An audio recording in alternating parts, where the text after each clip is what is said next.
दोस्तों, जंगल के अंदर भले ही शेर का दबदबा चलता हो, लेकिन पानी के अंदर केवल एक ही राजा है और वो है मगरमच्छ, जो इतना ज्यादा खूंखार और खतरनाक होता है कि अपने सामने वाले किसी भी जानवर को चुटकियों में मौत के घाट उतार सकता है। यही वजह है कि लोग मगरमच्छ को देखकर ही 4 कोस की दूरी बना लेते हैं, क्योंकि अगर इनका दिमाग घुमा तो ये अपने दुश्मन को डायरेक्ट स्वर्ग का रास्ता दिखाते हैं। ऐसे में आप ये जानकर हैरान हो जाएंगे कि कुछ ऐसे भी देश हैं जहां मगरमच्छ की खेती करके करोड़ों रुपए कमाए जाते हैं। जी हाँ, और ये सब क्यों और कैसे होता है, चलिए जानते हैं। दोस्तों, मगरमच्छ जितने खतरनाक होते हैं उतने ही कीमती भी होते हैं। तभी तो इनके चमड़े से बनकर तैयार होने वाली बेल्ट, लेडीज पर्स और जूते वगैरह के दाम सुनकर तो किसी के भी कान खड़े हो जाएं। और ये सब कुछ मगरमच्छों की खेती से शुरू होता है, जहाँ लोग बचपन से इन्हें पालते हैं और इनका खूब ख्याल रखते हैं। जब सही समय आता है तो इन्हें मार दिया जाता है, जिसके बाद इनकी खाल अलग निकाल दी जाती है और जो मांस होता है वो अलग कर दिया जाता है। खाल के इस्तेमाल से अलग अलग तरह के लग्जरियस प्रोडक्ट्स तैयार किए जाते हैं। वहीं मगरमच्छ का मांस मार्केट में बिकने के लिए रेडी हो जाता है। आप ये जानकर हैरान हो जाएंगे कि अकेले थाईलैंड में 1000 से ज्यादा क्रोकोडाइल फार्म्स हैं, जिनमें 12 लाख से भी ज्यादा मगरमच्छ रहते हैं। और ये सब कैसे रहते हैं वो आप देख सकते हैं, जहाँ सही समय आने पर इन मगरमच्छों को मार दिया जाता है और फिर एक एक मगरमच्छ लाखों रुपए का मुनाफा करके देता है। पर सवाल ये आता है कि आखिर मगरमच्छों की खेती होती कैसे है, क्योंकि मजबूत जबड़े और उबड़ खाबड़ शरीर वाले ये जानवर देखने में बहुत ही सुस्त लगते हैं, लेकिन जब बात पेट में लगी भूख की आग मिटाने की होती है तो इनसे ज्यादा फुर्तीला शायद ही कोई जानवर आप देखेंगे, जो पल भर में शिकार को मौत के घाट उतार सकता है। मगरमच्छ के खूंखार और डरावने शरीर को देखकर किसी के भी इनके पास जाने की हिम्मत नहीं होती। अमेरिका, ऑस्ट्रेलिया के साथ साथ एशिया जैसी जगहों में बहुत बड़ी संख्या में पाए जाने वाले ये मगरमच्छ पानी और जमीन दोनों ही जगहों पर अपने आप को जिंदा रख सकते हैं। हालांकि पानी के अंदर इनकी फुर्ती कुछ ज्यादा ही बढ़ जाती है, तभी तो इन्हें पानी का राजा कहा जाता है। दोस्तों, धरती पर मगरमच्छ की 2 प्रजातियां देखने को मिलती हैं, जहां पहली प्रजाति होती है खारे पानी में रहने वाले मगरमच्छ की, वहीं दूसरे होते हैं मीठे पानी में रहने वाले मगरमच्छ। खारे पानी में रहने वाले मगरमच्छ मीठे पानी में रहने वाले मगरमच्छों से ज्यादा बड़े और खतरनाक होते हैं। लंबाई में एक मगरमच्छ लगभग 5 से 7 मीटर तक लंबा हो सकता है। हालांकि कई बार इनका ये साइज और भी ज्यादा बड़ा देखने को मिलता है। वहीं एक मगरमच्छ का वजन 1000 से 1300 किलोग्राम तक पहुंच जाता है। इनके इतने ज्यादा वजन की वजह से ही मगरमच्छ की खेती करके इनके मीट को मार्केट में पहुंचाया जाता है, जिसे खाने वाले लोगों की भी कोई कमी नहीं है। अब सुनने में ये थोड़ा अजीब जरूर है कि इंसानों और दूसरे जानवरों को खाने वाले मगरमच्छों को भी लोग खाना पसंद करते हैं, लेकिन क्या किया जा सकता है, कुछ लोग जानवरों से कम थोड़ी ना होते हैं। लेकिन हाँ, जब मगरमच्छ सामने होता है तो बड़े बड़ों की पतलून गिली हो जाती है, क्योंकि अगर इन्होंने किसी का पीछा करना शुरू कर दिया तो उसे कोई नहीं बचा सकता। जहाँ एक मगरमच्छ की स्पीड लगभग 30 से 35 किलोमीटर प्रति घंटे की होती है, और अगर इन्होंने किसी को एक बार अपने जबड़ों के बीच में दबा लिया तो समझ लीजिए कि उसका काम तमाम हो गया, क्योंकि मगरमच्छ का बाइट फोर्स दुनिया में सबसे ज्यादा होता है। यानी कि मगरमच्छ के जबड़े सबसे ज्यादा मजबूत और तेज काटने वाले होते हैं, जहां इनकी बाइट फोर्स 5000 PSI तक पहुंच जाती है, जिसकी मदद से ये मजबूत शेल वाले कछुओं को भी ऐसे चबा के खा जाते हैं जैसे कि टॉफी या चॉकलेट खा रहे हो।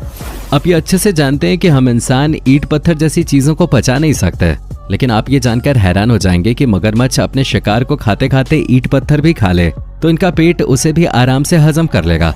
सरल शब्दों में कहा जाए तो इस जीव का पाचन तंत्र बहुत ही शानदार होता है। सिर्फ इतना ही नहीं, एक मगरमच्छ बड़े आराम से 100 सालों तक जिंदा रह सकता है, पर अधिकतर ऐसा हो नहीं पाता, क्योंकि अब तो अधिकतर मगरमच्छों को बेमौत ही मार दिया जाता है, जिसका सबसे बड़ा उदाहरण आप क्रोकोडाइल फार्मिंग के रूप में देख सकते हैं। ऐसे कई सारे देश हैं जो अपने यहाँ इस चीज की इजाजत देते हैं, क्योंकि अमेरिका और ऑस्ट्रेलिया जैसे देशों में मगरमच्छ के स्किन से बने प्रोडक्ट्स और मांस का व्यापार बहुत ही धड़ल्ले से किया जाता है, और लोगों की इसी जरूरत को पूरा करने के लिए थाईलैंड में 1000 से भी ज्यादा क्रोकोडाइल फार्म तैयार किए गए हैं। अगर आंकड़ों पे नजर डाली जाए तो हर साल यहाँ पर 12 लाख से भी ज्यादा मगरमच्छों को मौत की नींद सुला दिया जाता है, और यह व्यापार लगातार तेजी से बढ़ता ही जा रहा है, जिसमें सबसे पहले तो लोग मगरमच्छ के दिए अंडों को सुरक्षित जगह पे रखते हैं, ताकि मगरमच्छ का एक भी अंडा खराब ना हो।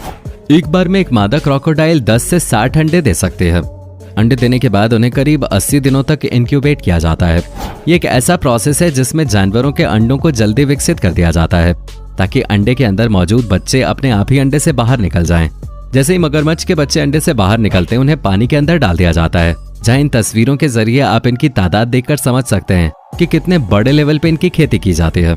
अब दोस्तों, जिस तरह मुर्गे को हलाल करने से पहले उसे खूब खिलाया पिलाया जाता है, ठीक उसी तरह क्रोकोडाइल फार्म में भी इनकी बढ़िया तरीके से खातिरदारी होती है, जहां इन बच्चों को बिल्कुल फ्रेश और लाल मांस खिलाया जाता है, जिसे खाकर वो बड़े खुश हो जाते हैं। पर उन्हें क्या पता कि अभी तो इनकी खातिरदारी हो रही है, लेकिन सही समय आने पर इन्हें ही बलि का बकरा बना दिया जाएगा और इसका व्यापार करने वाले लोगों की जेबें पैसों से मोटी होती जाएंगी। क्योंकि क्रोकोडाइल के कई सारे फार्म्स ऐसे हैं जहां पर न केवल उन्हें पाला पोसा जाता है, बल्कि फार्म के अंदर बने कसाई खानों में उन्हें काट कर किनारे कर दिया जाता है। बस 2-3 साल इन्हें अच्छे तरीके से खिलाया पिलाया जाता है और फिर बड़े होते ही इन्हें अपने फायदे के लिए इस्तेमाल करने का काम शुरू हो जाता है, जिसमें सबसे पहले तो इन्हें जान से मार दिया जाता है और फिर इन्हें काट कर इनकी चमड़ी अलग कर दी जाती है ताकि उससे लग्जरियस प्रोडक्ट्स तैयार किए जा सकें। वहीं जो बचा हुआ मांस होता है उसे अच्छी तरह से मशीनों की मदद लेकर काटा जाता है और एक एक टुकड़े को बिल्कुल सफाई के साथ पैक करके बेचने के लिए भेज दिया जाता है, जिसे देखकर कोई कह नहीं सकता कि पैकेट के अंदर उसी मगरमच्छ का मांस है जिसके सामने खड़े होने से पहले भी लोग अपना लाइफ इंश्योरेंस करवा लेते हैं। क्रोकोडाइल फार्म चलाने वाले लोगों का सिर्फ यही इरादा होता है कि हर साल ज्यादा से ज्यादा मगरमच्छ को काटा जाए, क्योंकि क्रोकोडाइल फार्मिंग का ये सबसे जरूरी काम होता है। असल में जब मगरमच्छ ठीक तरीके से विकसित हो जाते हैं तो उन्हें कसाई खानों में लटका दिया जाता है और फिर उन्हें काटकर मांस और खून अलग अलग कर दिया जाता है। जहां मगरमच्छ की जो खाल होती है सबसे पहले तो उसे अच्छी तरीके से साफ किया जाता है और डिमांड के हिसाब से लग्जरियस प्रोडक्ट्स बनाने वाली बड़ी बड़ी कंपनियों को मगरमच्छ की खाल महंगे दामों में बेच दी जाती है, क्योंकि मगरमच्छ की खाल से बने पर्स और जैकेट वगैरह इंटरनेशनल मार्केट में बहुत ही ज्यादा महंगे बिकते हैं। जहां क्रोकोडाइल स्किन से बनने वाला एक छोटा सा लेडीज पर्स हजारों डॉलर का मिलता है, तो वहीं इसके खाल से बनी जैकेट की कीमत 4 लाख तक पहुंच जाती है। अब अगर हम मगरमच्छ के मीट पे बात करें तो दोस्तों 1 किलो मगरमच्छ का मीट करीब 1000 रुपए तक बिकता है।